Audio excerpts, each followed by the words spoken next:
Sir, এই তথাকথিত কথাটার মধ্যে ছাত্র এবং শিক্ষকের যে একটা দেওয়াল থাকে, আমি কৃষ্ণেন্দু স্যারের কাছে পড়তে এসে আমি সেই দেওয়ালটা পাই।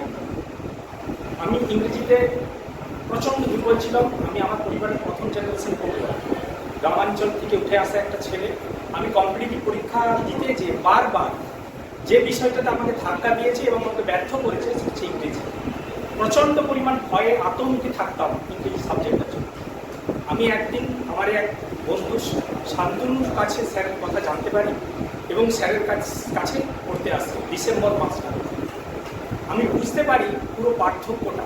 অন্য স্যারের কাছেও আমি পড়তে গিয়েছি, আমি কাউকে ছোট করছি না, কিন্তু একটু বেশি বয়স হয়ে গেলে, একটু একটু একটু বড় হয়ে গেলে অন্য স্যারেরা একটু তাচ্ছিল্যের চোখে দেখে ইংরেজি দুর্বলতার জন্য। কিন্তু এই স্যারের কাছ থেকে আমি কোনোদিন কোনো রকম মানসিক বাধা আমি পাই। আমি পড়তে আসতে, টিউশনে আসতে কোনোদিন ভয় পাই। সবচেয়ে বড় কথা এই যে এটা ভয়, যে কোনো একটা সাবজেক্টের প্রতি ভয়, টিউশন যেতে ভয়, এটা নয়। স্যার এমনভাবে মেশে সবাই সাথে যাতে করে নির্দ্বিধায় যখন খুশি যা খুশি জানতে চাওয়া যায়, এবং কখনো মনে এই বাধা কাজ করে না যে এটা খুব নগণ্য, এটা স্যারকে জিজ্ঞাসা করবো আমি। এই বাধা আমাকে কখনো বাধা দেয় না। আমার নগণ্য থেকে নগণ্যতর প্রশ্ন আমি জিজ্ঞাসা করেছি এবং তার উত্তর পেয়েছি। আমি এখন এই পরিস্থিতিতে দাঁড়িয়ে ইংরেজি যে অবস্থায় আমি ডিসেম্বর মাসে 2023 সালে শুরু করেছিলাম তার থেকে অনেক অনেক ইমপ্রুভ করেছি এবং আমি মনে অনেক জোর ফিরে পেয়েছি পরবর্তী পরীক্ষাগুলো যথাযথভাবে দেওয়ার জন্য। আমি স্যারের কাছে পড়া চালিয়ে যাব। আমি চাকরির সাফল্য পাই বা চাকরি ব্যর্থ হই সেটা আলাদা প্রশ্ন, সেটা আরও অনেকগুলো সাবজেক্টে যথাযথভাবে বেড়ে ওঠার প্রশ্ন। কিন্তু ইংরেজি নামক যে একটা ভীতি, যে আমরা যারা প্রথম জেনারেশন লার্নার বাঙালি ছেলে, যাদের ইংরেজি দূরতম ভাষাও নয়, তাদেরকে ইংরেজি ভয় থেকে টেনে বের করে আনা এবং সময় দেওয়া। আর সবচেয়ে অবাক লাগে স্যার বিরক্তিহীনতা। স্যার বিরক্ত হন না, আমরা সব রকমের ধরনের প্রশ্ন করি।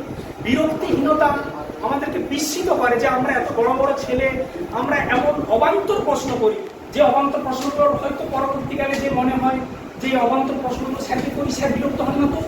স্যার এই যে হাসি মুখে সবটা আমাদের সলভ করেন এবং বলেন। এবং আমি নিজে ব্যক্তিগতভাবে ইংরেজি পড়তে এসে ইংরেজির প্রতি আমি প্রচণ্ড ভীত ছিলাম এবং জাস্ট মাধ্যমিক উচ্চ মাধ্যমিক ইংরেজি জাস্ট পাস করে বেরিয়ে এসে যাকে বলে। আমি যথাযথ সেরকম ইংরেজি শিক্ষক পাইনি। আমার একটা খুব খারাপ অভিজ্ঞতার মধ্য দিয়ে ইংরেজি পড়তে গিয়ে গেছে। কিন্তু এখন আমার মনে হয় এই রকম স্যারকে যদি আমি ছোট থেকে পেতাম, এরকম আমার মনে হয়নি ইংরেজিতে আছে আমার এতটা খারাপ দশা হতো। তারপর আমি স্যারকে পাওয়ার পর আমি অনেক উন্নতি করেছি এবং সবচেয়ে বড় কথা যে আত্মবিশ্বাসটা আমার এখন তলানিতে ঠেকেছিল, সেই আত্মবিশ্বাসটা অনেক উন্নতি ঘটেছে। এবং নির্দ্বিধায় বলা যায় যে বাঁকুড়া শহরের বুকে আমি আরও দু একজন স্যারের কাছে গেছি, কিন্তু এই স্যারের নির্বিকল্প, কোনো বিকল্প হয় নির্বিকল্প। আর সবচেয়ে বড় কথা স্যারের রাগহীনতা, ভয়, যখন খুশি স্যারকে পাওয়া যায় এবং নির্দ্বিধায় কোনো মনের বাধা না রেখে স্যার ঠাট্টা ইয়ার্কি মতো করে। স্যার হলে যে গুরু গাম্ভীর্য একটা মনোভাব থাকে, আমরা যেটা পেরিয়ে এসেছি যে স্যার আর ছাত্রের একটা অলম্বনীয় দেওয়াল, স্যারকে কিছু প্রশ্ন করা যাবে না, একমুখী পড়ানো, সেই একমুখী পড়ানোকে স্যার উৎসাহ দেন না। স্যার উৎসাহ দেন উভমুখী পড়ানোকে। স্যার বলেন, স্যার বারবার বলেন যে তোমরা প্রশ্ন করো। এই জিনিস আমি খুব কম জনের কাছ থেকে পেয়েছি, যেটা খুব বিদেশে অনুসৃত হয়, আমাদের দেশে হয় না। আমাদের দেশে গুরুকে গুরু বলে তার সব বাক্যকে মানে একদম প্রাণিধানযোগ্য।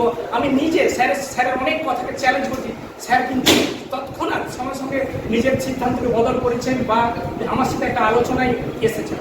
এই জিনিস খুব বড় মনের না হলে, খুব বড় মনের মানুষ না হলে এই জিনিস সম্ভব নয়, এই জিনিস করা সম্ভব নয়। আমি স্যারের কাছে খুব কৃতজ্ঞ। আমি পরবর্তী জীবনে চাকরি পাওয়াটাকেই জীবনের সবচেয়ে সাফল্য বলে মনে করি না। আমার জীবনে আমি চলার পথে ইংরেজি আমার বহু জায়গায় লাগবে, আমার কাজে কর্মক্ষেত্রে ইংরেজি লাগবে। আমি যদি এখান থেকে আরও কিছুটা স্যারকে নিয়ে যেতে পারি, স্যারের দেওয়া জিনিস আমি নিয়ে যেতে পারি, স্যারের সাথে এই বন্ধুত্বপূর্ণ সম্পর্কটা বাকি জীবনটা যদি টানতে পারি, আমি নিজেকে ধন্য মনে করি।